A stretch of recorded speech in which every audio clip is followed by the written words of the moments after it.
السلام علیکم ورحمۃ اللہ وبرکاتہ۔ آپ نے آج کل دیکھا ہوگا کہ محمد علی مرزا صاحب ایک نئے مجتہد بنے بیٹھے ہیں، اور بعض لوگ بھی یہ دعویٰ کرتے ہیں، جیسا کہ ایک سوال ہوتا ہے کہ بہت سے لوگ اعتراض کرتے ہیں کہ جب ہم خود قرآن اور حدیث پڑھ سکتے ہیں اور حدیث کی کتابوں اور قرآن سے اپنے مسائل کا حل دریافت کر سکتے ہیں تو پھر ہمیں مجتہدین کی تقلید کی کیا ضرورت ہے؟ اگر کسی کو علوم قرآن اور علوم حدیث میں اتنی ہی نظر ہو تو پھر وہ شخص خود مجتہد ہے۔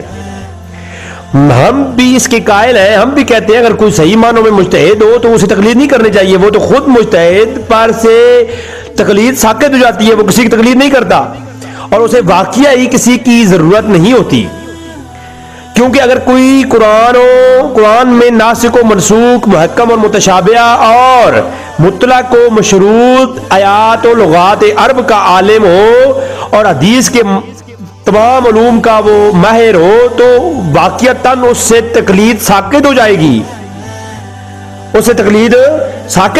اور وہ علوم و حدیث جو بھی میں علوم حدیث ابھی بتانے والا ہوں، اگر وہ سارے اسے آتے ہوں تو وہ مجتہد بن جائے گا، پر پھر وہ تقلید کسی کی نہیں کرے گا، نہ اسے امام اعظم ابو حنیفہ کی تقلید کرے گا، نہ مالک کی کرے گا، وہ خود مجتہد ہے اور وہ خود جو ہے اجتہاد سے اپنے مسائل کا حل نکالے گا، لیکن اس کے لیے ضروری یہ ہے مجتہد بننے کے لیے کچھ سے تمام علوم آتے ہوں جن کا ذکر میں بھی کرنے والا ہوں۔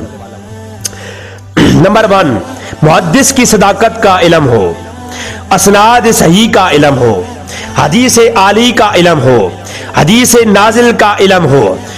نمبر 5، یہ میں سوالات کی جو نمبر ہے وہ 10 کے بعد بتایا جاؤں گا تاکہ سارے اکٹھے بتائے جائیں تو وقت لگے گا۔ تو نمبر 5، روایات موقوفہ کا علم ہو، ان اسناد کا علم جن کی سند پیغمبر اسلام تک ذکر نہ کی گئی ہو۔ نمبر 7، صحابہ کرام کے مراتب کا علم ہو۔ نمبر 8، حدیث مرسلہ کا علم ہو اور ان کے سلسلے میں پیش کی جانے والی دلیلوں کی معرفت ہو۔ اور نمبر 9، تابعین سے نقل کی گئی حدیثوں کا علم ہو۔ نمبر 10، اسناد مسلسل کا علم ہو۔ نمبر 11، حدیث مومنہ کا علم ہو۔ نمبر 12، روایات معدل کا علم ہو۔ نمبر 13، حدیث مدرج کی پہچان کا علم ہو۔ نمبر 14، تابعین کی شناخت کا علم ہو۔ نمبر 15، تبع تابعین کی معرفت ہو۔ نمبر 16، اکابرین و اصاغر کی معرفت کا علم ہو۔ نمبر 17، اولاد اصحاب کی معرفت ہو۔ نمبر 18، علم جرح و تعدیل کی معرفت رکھتا ہو۔ نمبر 19، صحیح اور سقیم حدیث کی پہچان رکھتا ہو، فقہ اور حدیث کا علم بھی رکھتا ہو۔ اور نمبر 21، ناسخ و منسوخ حدیث کا علم بھی رکھتا ہو۔ نمبر 22، متن میں جو غریب یعنی نامانوس الفاظ استعمال ہوتے ہوں ان کا علم بھی رکھتا ہو۔ نمبر 23، حدیث المشہور کا علم رکھتا ہو۔ نمبر 24، غریب اور نامانوس حدیث کا علم رکھتا ہو۔ نمبر 25، حدیث منفرد اور حدیث مفرد کی پہچان کا علم رکھتا ہو۔ اور نمبر 26، ان لوگوں کی معرفت کا جو حدیث میں تدلیس کرتے ہیں یعنی علم المدلسین رکھتا ہو۔ نمبر 27، حدیث کی علتوں کو پہچانتا ہو۔ نمبر 28، شاذ روایات کا علم رکھتا ہو۔ نمبر 29، پیغمبر کی ان حدیثوں کا جانچنا جو دوسرے حدیثوں سے معارض نہ ہو ان کا علم رکھتا ہو۔ نمبر 30، ان حدیثوں کی معرفت جن کا کوئی رخ کسی دوسری سے معارض نہ ہو ان کا علم رکھتا ہو۔ نمبر 31، حدیث میں الفاظ زائد کی معرفت رکھتا ہو۔ نمبر 32، محدثین کی مذہب کی اطلاع ہو۔ اور نمبر 33، متون کی تحریری غلطیوں سے آگاہی حاصل رکھتا ہو۔ نمبر 34، مذاکرہ حدیث کا جانچنا اور مذاکرہ کرتے ہوئے راسگو کی معرفت حاصل ہو۔ نمبر 35، اسناد میں محدثین کی تحریری غلطیوں کی اطلاع۔ نمبر 36، صحابہ تابعین اور ان کے بھائی بہنوں کے عصر حاضر تک کی معرفت۔ نمبر 37، ان صحابہ تابعین تبع تابعین کی معرفت جن میں بس ایک راوی نے روایت کی ہو۔ نمبر 38، ان صحابہ تابعین اور ان کے جو ہے غلاموں یا ان کے شاگردوں میں سے جو راوی ہے عصر حاضر تک ان کی قبائل ان کی معرفت حاصل ہو۔ نمبر 39، صحابہ سے عصر حاضر تک کے محدثین کے انصاب کا علم رکھتا ہو۔ نمبر 40 محدثین کے ناموں کا علم ہو۔ نمبر 41 صحابہ تابعین تبع تابعین اور عصر حاضر تک ان کے غلاموں اور ان کے شاگردوں کی نیت کا جانتا ہو، جانچنا کا علم رکھتا ہو۔ نمبر 42 روایان حدیث کے وطن کی پہچان رکھتا ہو۔ نمبر 43 صحابہ تابعین تبع تابعین کی اولاد اور ان کے غلاموں کی معرفت رکھتا ہو۔ اور اس کے علاوہ نمبر 44 محدثین کی عمر کی اطلاع ولادت سے وفات تک کا علم ہو۔